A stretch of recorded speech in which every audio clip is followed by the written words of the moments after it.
This is Coogan Cassius for IFLT, the association with Scott's Menswear and MGM Marbella, with the Matchroom headquarters with me. Headquarters. I'm going to try and speak better in this interview. Why? Because I've noticed that in a lot of my interviews with you, I do fall into my Essex ways, and I think I should try and be a little bit more corporate and speak better. Is it because you're becoming too familiar or too comfortable, or both? Same thing, isn't it? What did you do over the weekend? Anything good? The quiet one, really. You know, just popped over to... And the new! Sorry. Popped over to LA. One of our boys shot the world. Another world champ. 4 in the stable now. 4 world champs in Britain. Just a dream weekend, wasn't it? I mean, you can't buy those kind of nights. You know, it was very, very special. Very special. I spoke to you obviously for the last 2 years. This has been going on since he was basically made mandatory after the Saudi Arabia fight. But in the week, I know you kept saying to me, listen, he's going to do this, he's going to do this, but was there an element of any sort of doubt that Kells was going to be put on the big stage in Porter's home country? Porter's coming off the back of them 2 wins, so was there any element of doubt? Yeah, to be honest with you, the doubt wasn't about Kells' ability.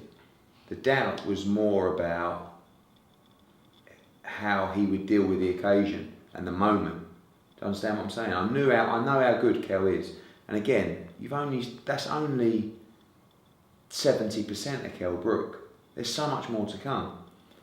But the only doubt that I had was about how the moment would affect him, because obviously it's a huge high pressure scenario. You saw the venue, it's not a regular venue, you know, it's very, very different. And when he arrived, and on the day of the fight around the hotel, he was very nervous, I could tell. And when he arrived in the change room, he was very nervous. Very quiet, you know, not pumped, not screaming and shouting, quiet but calm. But it was hard to tell whether that was, you know, nerves as in sort of frightened nerves or nerves as in composed nerves. And the answer was it was very composed. And even when we were in the ring, you know, I wanted him, I wasn't sure whether he was switched on because he was that calm. Do you understand? He was sort of walking around, not like, you know, when Darren Barker fought Daniel Gill, he was like pumped beyond anything I've ever seen Darren, because that's not him. But that was a good thing for Darren. But Kell was so calm, I was thinking, I hope that, you know, he's not going to let this pass him by. That was the only doubt I had. I knew he could beat Porter all day long. But I just hoped that he could execute it on the night under that pressure. And boy, did he. I thought he was absolutely sensational. You know, I watched it back last night, and the performance was even better than the one that I remembered on the night. Just talk about the scoring. The English judge gave it a draw, 114-114. The 2 American judges scored it in favour of Kell. Is there an argument over a subjective look at that fight? No, I mean, I think the press scores, I think it was like 80% or more had Brook winning the fight. I couldn't see how you could possibly have Sean Porter winning that fight. I mean, I don't want to, you know, people might think, oh, I'm biased to Kell, and yeah, I will be, but I was in the front row and I didn't feel like he was ever out of control in the fight. I think he got hit half a dozen times with clean shots, that's it, over 12 rounds. But it was weird because after 4 rounds, I spoke to my old man, I spoke to, you know, my mate Oscar, and we both had Brook like 4 rounds up after 4 rounds. But then I went on Twitter and it was like Jim Watts got Porter 5 rounds up after 5 or something. I was thinking, I don't understand that. Brook was always in control, always landing with a jab, tying him up beautifully, always teeing off with the right hand. Stronger, faster, cleaner shots, just the classier guy. So my score was either 117, 111 or 116, 112 for Kell. But you know, when I was flicking through Twitter, people were saying, "Oh, I've got it all square," or 1 to Kell, and I was thinking, blimey, this could be tight then. And after the fight, Oscar said to me, congratulations. I said, "Oh, do you think we got it?" He went, "Oh," like as if to say, "You've strolled it." And when I got in the ring, Sam Watson came over and said, "Well done." And this was right after the bell, literally. I said, "Oh, what do you think?" He went, "You schooled him," you know, and he did. He schooled him, and I hope he gets the credit he deserves for that performance, because it was sensational. You know, I mean, Jim Watt's come under a lot of stick for his scoring, and you know, I was really shocked by his scoring in the fight. I thought it was just. It's like, I don't want to disrespect Jim because he's been around a long time and he's a very, very good commentator, but I thought his scoring in that fight was shocking. Really did. And Showtime had Kell 2 up or something like that at the end. But I can understand people's points. Oh, he had more aggression. He didn't do anything. All he did was hit behind the head or headbutt or elbow. How many times did he really hit Kell clean? You know. All the classier work was from the new champion of the world. Sean's father, Kenny, also has subsequently complained about the holding by Kell. What do you think? I don't think it was more. I know people think it's the same thing, but there's a difference between holding and tying someone up. So Andre Ward does it really, really well. If you watch the Froch Ward fight, he tied Froch up brilliantly. Do you know what I mean? And that's what Kell did. It wasn't a case of, you know, when we get close, I'm just going to lock you down and you're not going to be able to do your work. And he was just very, very smart. He got told once in the fight to stop holding. That was it. Porter never got told once. Someone told me Porter hit Brook 86 times behind the back of the head or something like that. You know, so listen, this is fighting. He's got to find a way to combat that. I don't feel Kell was holding. I just thought he executed a wonderful game plan. If it was that excessive, surely the referee would have you'd think warned so, him several times. But listen, what's Porter's dad going to say? I mean, he's talked so highly. They've had a mare. And I told everybody in the run-up to this fight, this is a terrible fight for Sean Porter to take. Because it's a mandatory, right? There's no rematch clause, there's no options. It's a tough fight. He'll get no credit if he loses. That's the main thing.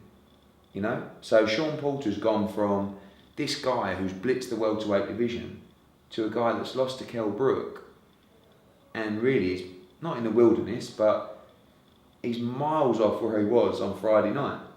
You know, people talking about Mayweather, all these big fights, and now he's right at the back of the queue. So I can understand the dad's going to be frustrated, but the bottom line is he was schooled. He was schooled in that fight. Why wasn't there a rematch clause put in on their behalf or can't? Because it's a mandatory. This is what all. Right. You know, I know I'll get boring talking about mandatories, but hopefully this will show people the importance of a mandatory, because now Kell is sitting there with the most wonderful future ahead of him, and he's in control of his own destiny. Not someone else telling him who he's got to fight. Not he's got to rematch him for X amount of money. It's just being a mandatory and winning is just the most beautiful spot to be in. And he's done it, you know, and now I just can't wait to plan the future for him. Do you think that the American boxing public, the journalists, Team Porter were very or slightly dismissive of Kell Brook in general? Before the fight? Yeah. Yeah.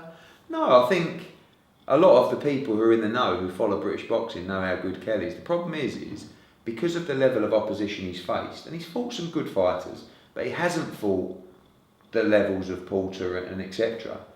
You just didn't know how good he was. But now you do. You know he's the real deal. So I can understand them saying, well, you know, he's never boxed anyone at this level, but we knew he had other gears. I still don't think he's shown those gears. Might have shown one more, you know, but I think everyone realises now you've got a top welterweight and someone that's very strong and very big at the weight. And I've always talked about how big Kell Brook is at the weight. and everyone's gone, he's not a big welterweight. Trust me, he's a massive welterweight. Who said that big welterweight? Loads of people have said, I've seen people commenting that Brook's not a big welterweight. He's a massive welterweight, and he manhandled Sean Porter, who's supposed to be the strongest, well, you know, the new Mike Tyson of the welterweight division. So he deserves credit. And you know, I saw your tweet the other day saying, Brook says if he wins, you don't have to like him, just give him credit, and that's what you got to do. Not saying you now got to be a Kell Brook fan, but you have to give him huge credit and respect for winning. He did it against the odds, and he did it over there. It's massive. I put another tweet out yesterday asking about that feeling of, you know, if he'd won it in front of the Sheffield. I spoke to you about it after the fight. If he'd won it in front of a 10,000 Sheffield arena, that doesn't compare to going over there, does it? And ripping the title from his home country. Of course not. But look, there's obviously an advantage to fight at home, right? It's just that standard. But in a position that we were in, on a 75-25 purse bid, where you're making offers to Sean Porter, probably 3 times the size of what he got, or what was declared in his bout agreement on Saturday. And the answer is, he's just not coming. So in the end, you get as much money as you can for going out there, you maximise all the different international revenue streams for an international fight, and you make the move, and you go out there. In answer to your question, when you win over there, yeah, it's 2 or 3 times bigger. You know, you've got the main event on Showtime. You know, everyone in the world is watching. The levels of respect, you know, the levels of money, the levels of profile is all much higher. And listen, people make a big deal about home advantage. Great when you can get it, but you know, people are you know, stroking one off about getting home advantage in European title fights. I mean, blimey, if you can't get advantage, I can't remember the last time, you know, you lose a purse bid to go to Europe. You're talking about tiny fights, you know, and you're talking about, I don't know, the last one, I would say like Stuart Hall against Randy Caballero. You know, great, they won the purse bid, home advantage, big press release, home advantage, and now they're taking it to Monte Carlo. So it can't be that important. But of course, where you can, it's always great to get home advantage, but it's easy to get home advantage in piddly fights that don't mean anything. Would you, to have got the fight over here, would you have had to have made some absolutely outrageous bid? The problem is, Coogan, is that when you've got 75, just try and break this down for people, right? When you've got 75-25 purse bid, it means that Porter owns 75% of the show. Okay, so just for example, say that I offered Sean Porter 2 million, or no, say I offered him 1.5 million, right, dollars to come over. Okay, Kell Brook gets 500,000, right? Well, Kell's total package, again, don't want to talk too much about person, was more than that, with Sky revenue, everything, right? So I've got a bid over $2 million to win the fight.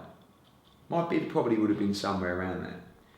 All you have to do is go to Sean Porter and say, listen, Sean, if you want this fight, it's gone to purse bids. But your purse for the show, whatever I bid, is X. Okay? And just by bidding another $500,000, Kell Brook's end is only $125,000 extra. Do you understand what I'm saying? So they could just tell Porter what his purse is and bid up what they need to. But the problem there is I lose control of all my rights. And by that I'm talking about the rights for random drug testing. I'm talking about the rights for business class travel. I'm talking about the rights for neutral judges. I'm talking about the rights for UK TV, which is very important for Kell Brook's future. So if someone wins a purse bid, you don't get any right to negotiate any of those things, you lose it all, you know? So we negotiated this deal at a time where Golden Boy were very unstable. I managed to get 1, a great purse, 2, all my rights for international TV, 3, random drug testing, 4, business class flights, extra rooms, extra suites, longer travel, longer accommodation out there. Do you understand what I'm saying? So there comes a point where you have to just say, this isn't possible, but what we're going to do is we're going to make sure we get you the best package, and You speak to Kel, you speak to his dad, everyone's happy, and you go out there. So there was no chance really of winning the purse bid unless losing huge money on the show. And there comes a point, I'm all up for the investment. I'm all up for trying to get home advantage. But I'm not all up for losing £1 million on the show to get it when I believe Kell Brook can win over there, and he's happy to do so. So, why is it in America that the purses to the fighters are available at public knowledge compared to over here? that's obviously a state decision, but you know. Do you agree with that? No, I don't actually. I think it should be private really. But don't forget, a lot of those purses aren't necessarily the full package. So that includes sponsors and TV? No, but that's a bout agreement. Yeah. So within that there can be a promotional fee that's paid directly to us in the UK.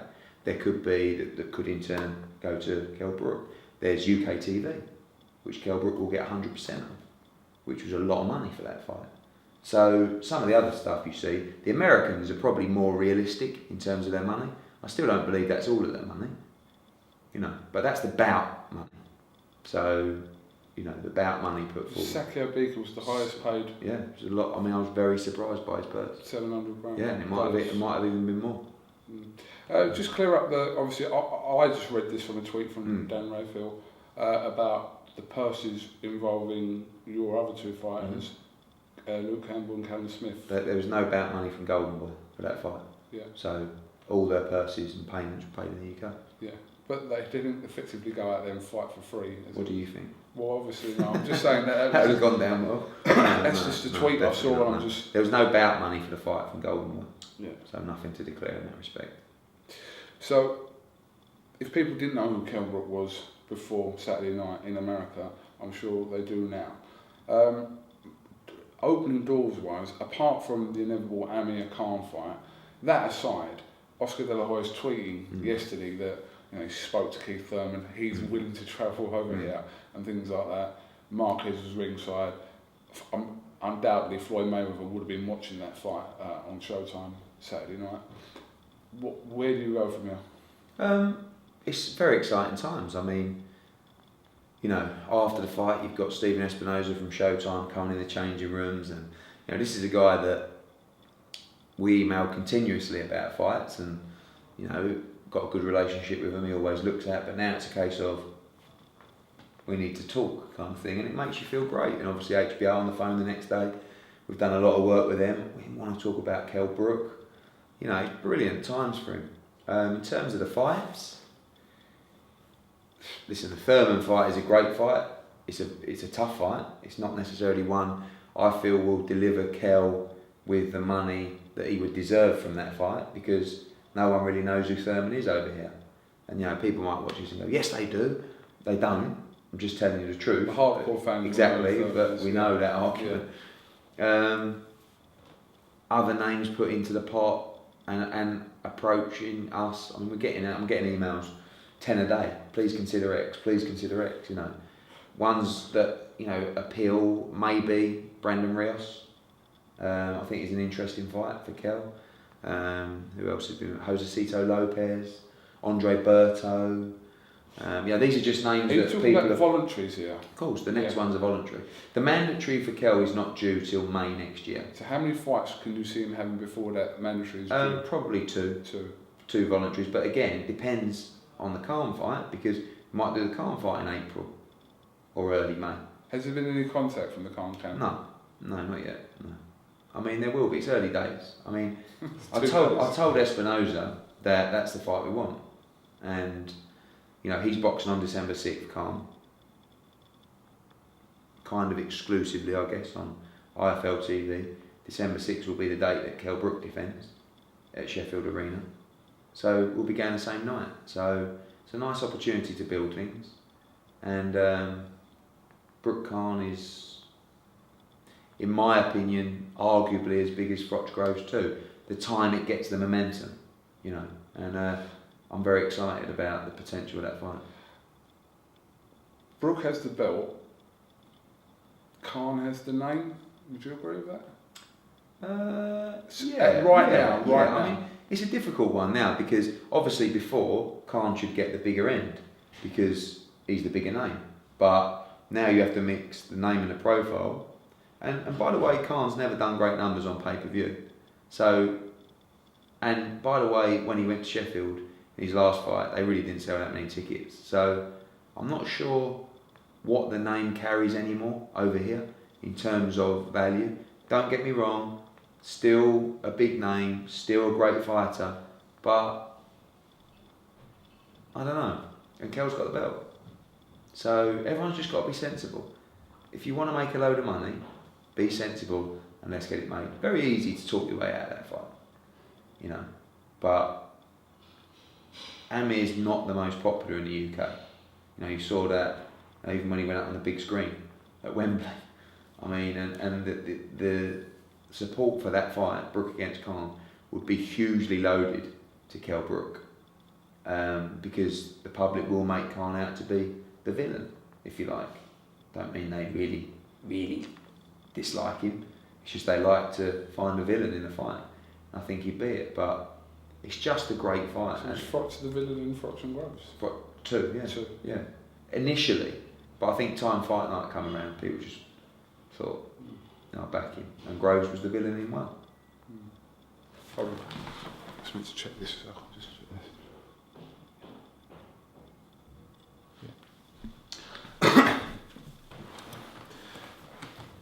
So, December the 6th. Thanks for revealing that. Have you told anyone else that? No, a few. I mean, it's a working day at the moment. The venue's booked, so. With regards to an opponent, what will you do? Obviously, you don't want to sling him in with a nobody, but you don't want to sling him in with somebody who's. No, I think it needs. I think it needs to be a name. Yeah. Obviously, I want it to be a fight that he can win and he can look good in, but he's also a world champion, and it's also got to be an exciting fight. So, you know, that's why the name. I mean, I won't lie. The Rios name, you know, the Brandon Rios fight did excite me because I think he's an all-action fighter that would bring it, and a lot of people know who he is. You know, Josecito Lopez, not bad. Berto might have passed it a little bit. Ortiz, no, he's done and he's not. But you know, Guerrero is a good fight. Do you rule out any domestic? Yeah. What's the? I'm just saying. What? Tell me one. Well, I'm just saying. Bradley Skeet. No, I'm just asking. No, but that's... No, but yeah, I know. But I'm just saying. Course, Obviously. I mean, I don't rule out Leonard Bundu. Yeah. I mean, I don't. The problem with Leonard Bundu is US TV are interested now, and I'm not sure Brook against Bundu really ticks the boxes for US TV. Good fight, beating Gavin, beating Purley, but I don't know. And Bundu's going to have a final eliminator with Ian Atdan, so one of them might get a shot. Yeah. Anyway, so. So that could be his mandatory next year. Maybe, yeah, February, March, maybe. Again, it all a lot depends on the Khan fight, you know. But I think we need a big name, credible name. But I don't feel there's a lot that can beat Kell out there in the division. You know, really, I think Thurman is a tough fight. Pacquiao, obviously, Mayweather. But tell me another. I saw that thing on Sky and there was a picture of the three champs in that welterweight division is mental. And you know, who can rule out a Mayweather or a Pacquiao fight at Wembley? I mean, you know, these are what we're talking about now. And some people go, well, but why? I mean, he's a tight list in the division. So, but now it's about capitalising, but it's about Kell's mentality, and I don't feel like he's the kind of fighter who's going to win it and give it away in the first defence. I think he's going to get better and better and better. What about Devin Alexander? Or was that ship sailed? I think name it just stylistically. I don't just think, you know, I want. The thing is with that fight is it wasn't really the real Kell Brook. It was just a Kell Brook doing what he had to do to win against Porter. You know, he could have stood and traded, could have fought him more on the inside, but he might not have won so comfortably. So I think Kell is an exciting fighter to watch. So let's put him in with a style that shows that, rather than a slick southpaw that's going to be a bit messy, you know. Chris Van Eden? No. Above that? Yeah. It's exciting times. Mm. Have you spoke to Kel? Yeah, I spoke to him. He flies back today. Got a big reception for him. Press conference, open air press conference on Friday in Sheffield. It's gonna be great. He's going away on Saturday for 2 weeks, and then he'll be back in camp. You know, I think he's looking forward to it. You know, I think he's excited about what lies ahead. And you know, he has been ill-disciplined in the past, and he certainly hasn't been for this fight.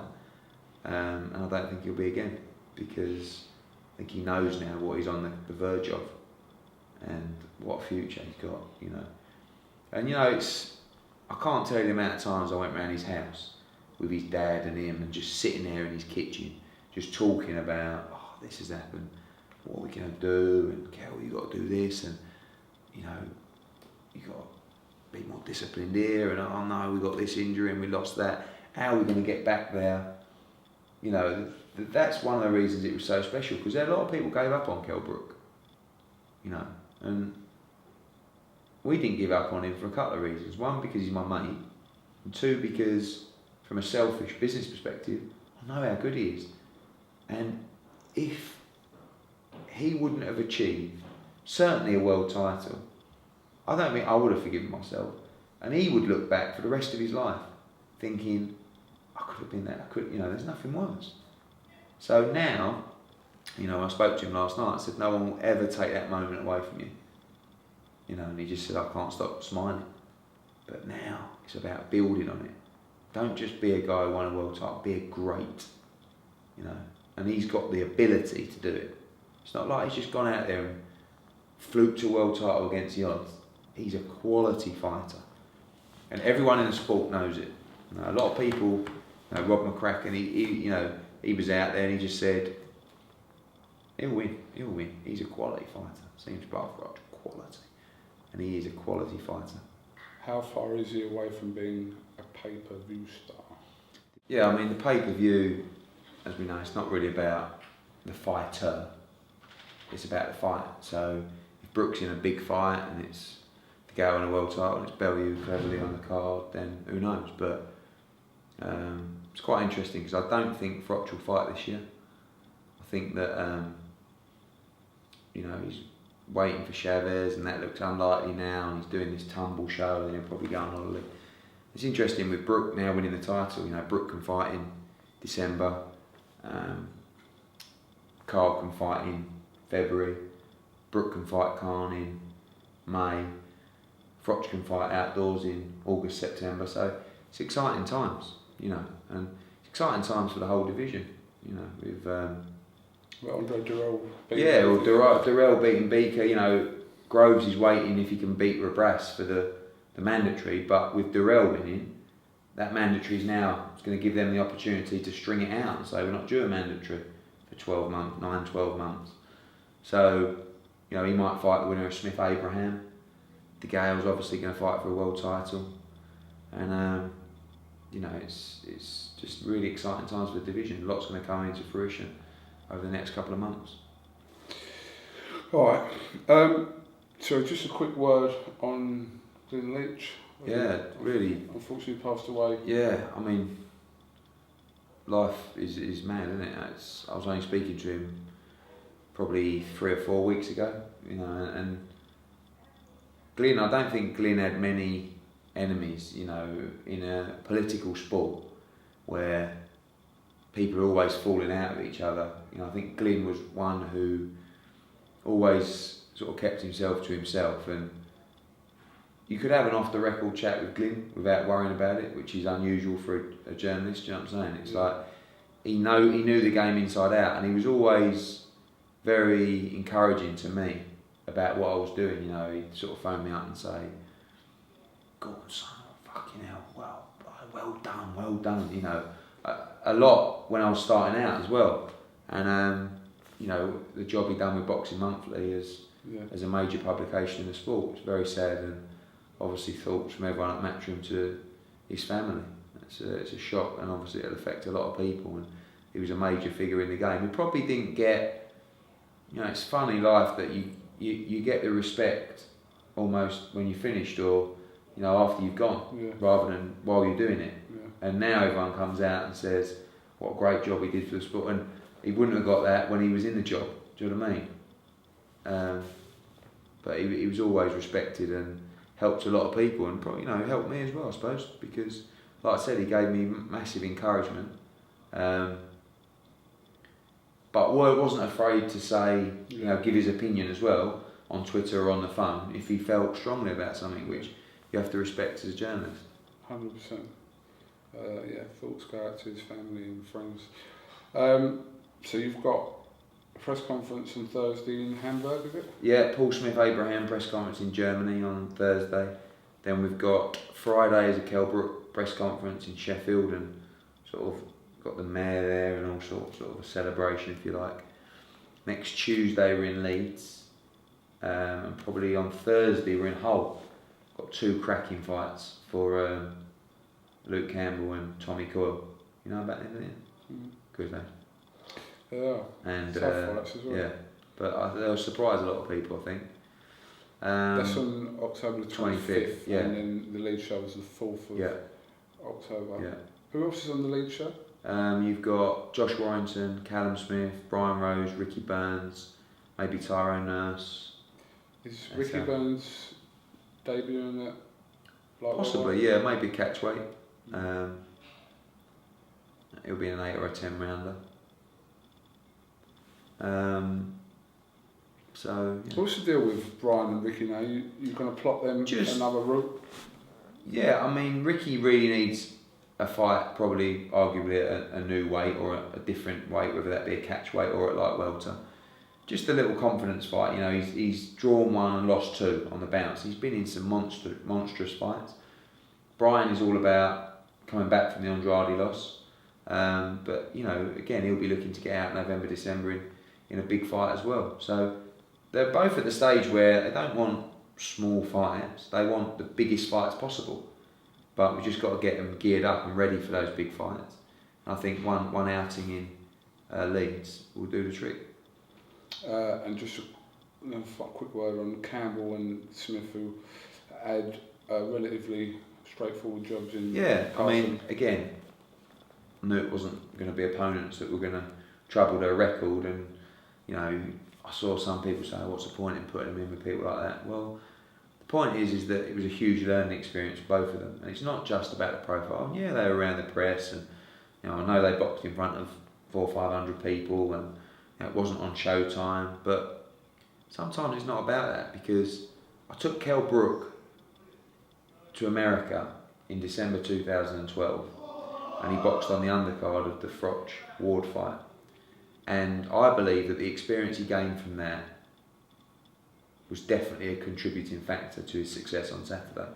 And I know that Callum and Luke will be in big fights in the US one day as well, so they would have been there, they would have dealt with the different commission, you know, the medicals, everything down to the wrapping of the hands. They were getting told off for different bits and pieces. Just a big learning experience. And you know, we've got so many great fighters in the team that you want to give them the best opportunities to succeed. And we're lucky enough to be able to offer our stable those kind of experiences.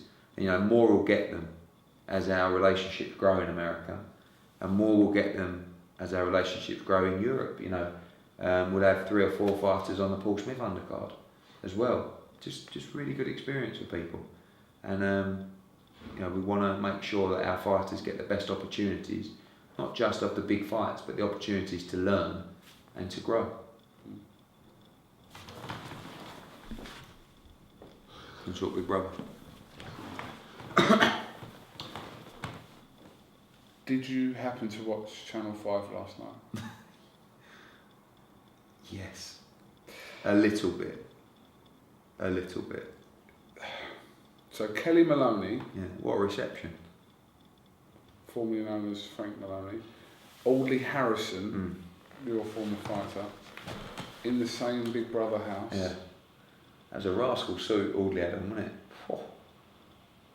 I think Audley will do very well, because you know the thing about Audley is he's a really nice bloke, and he's great company, and I think he might win it. But I was going to say Frank then. Kelly is the favourite, with the bookies, I think. You have a few quid on that? No, it's just, I don't know, I can't really, you talked to me about it in the week, didn't you, in America about it, and I was kind of like, you got to do what you want to make yourself happy, but then you go in there and it's like, a lot of people think it's a put up, do you know what I mean? I don't, actually, do you? Well, initially, when I first read the story and, people were on Twitter and saying all these things about, if Frank Kelly wants to do this, then let them do it, let them be happy, etc., etc. But then you're right, I sort of see now Kelly Maloney going into the Big Brother house. Getting a rumoured 400 grand. Rumoured, okay. Alleged. Getting that sort of money to go on national television in a house like the Big Brother house. And it just makes me question that initial thing of why they initially came out in the papers and said that. But it's none of my business, it's none of your business, it's not really, it's down to whoever to do whatever. I mean, do you imagine if it was a little swindle? It'd be unbelievable, wouldn't it? Yeah. So, front page story, a few quid there, 400 grand or whatever it is in the Big Brother house. Win that, and then go, do you know what? I don't think I'm cut out to be a woman. Back to a man, straight back into promotion. Audley Harrison topping the bill. Stranger things have happened. But it's Audley's reaction when he walked into the house made me laugh. And he went, fuck you. He said, do I call you Keely or Frank? But the one thing I would say is, I can't get my head round. What I can't get my head round is Keely or her. And why she. Why are you saying Keely? But is it Kelly? Keely. Well, isn't it K-E? It's K-E-L-L-I-E. Oh, I'm sure it's there. Yeah. But that's an alternate way of spelling Kelly. But I don't know. But I just see, although it's now a woman, well, unofficial, I don't know. But I still see Frank. Do you know what I mean? I don't see Keely or Kelly or whatever it is. This is why I wanted to do the interview, because I wanted to clarify all these questions with Kelly. I really did. But I think a few people said, like Oldie said, do I call you Frank or Kelly? And he said Kelly, Is this something you would consider doing? What, dressing up as a woman? No, the Big Brother house. No, not for me.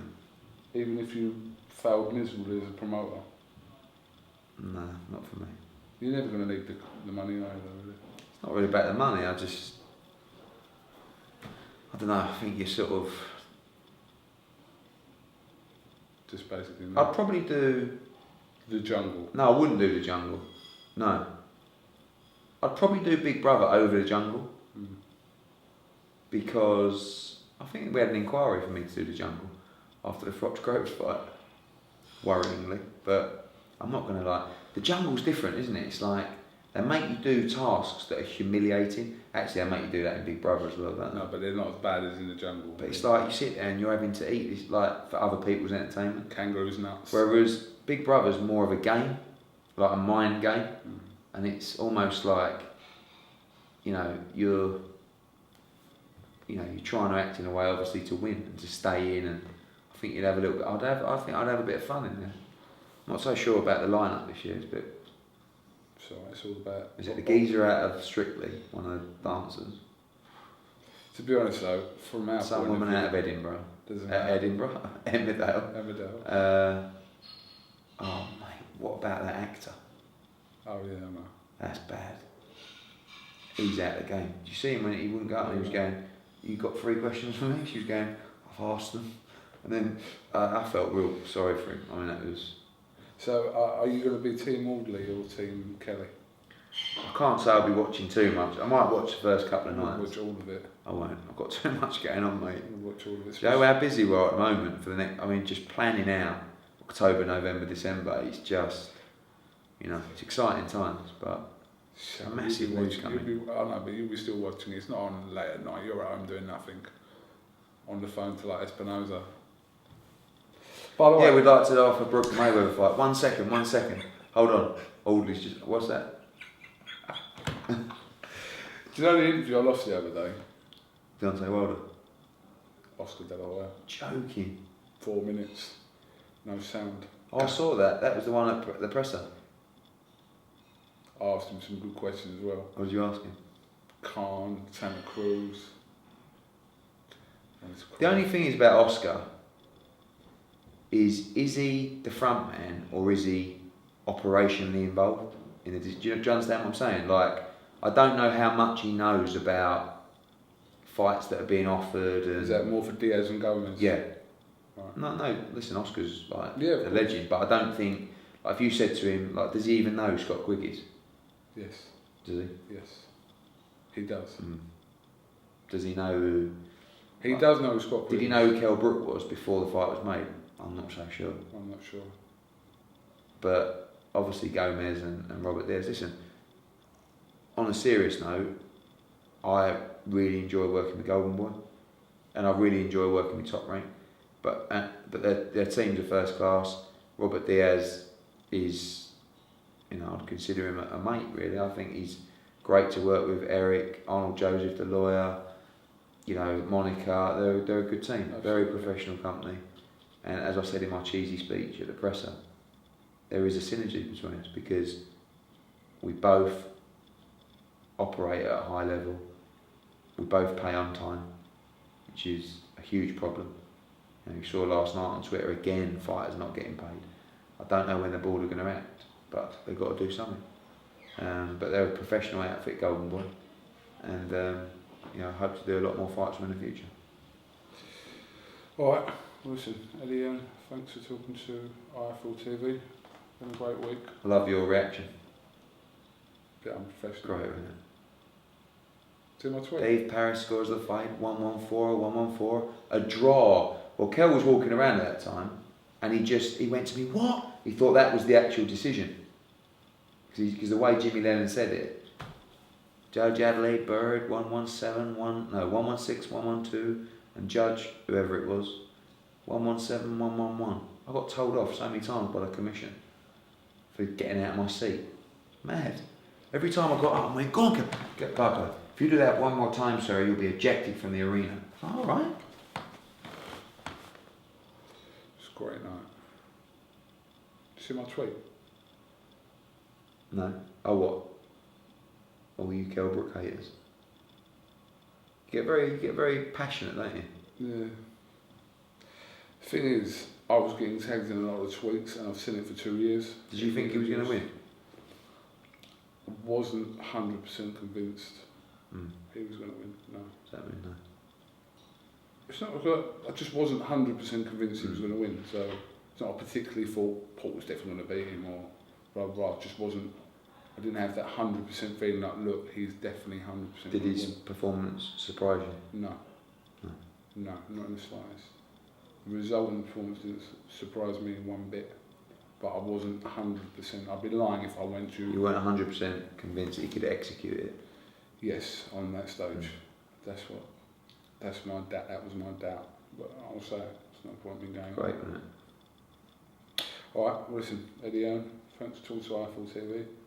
I'm not sure I'm going to be available this week,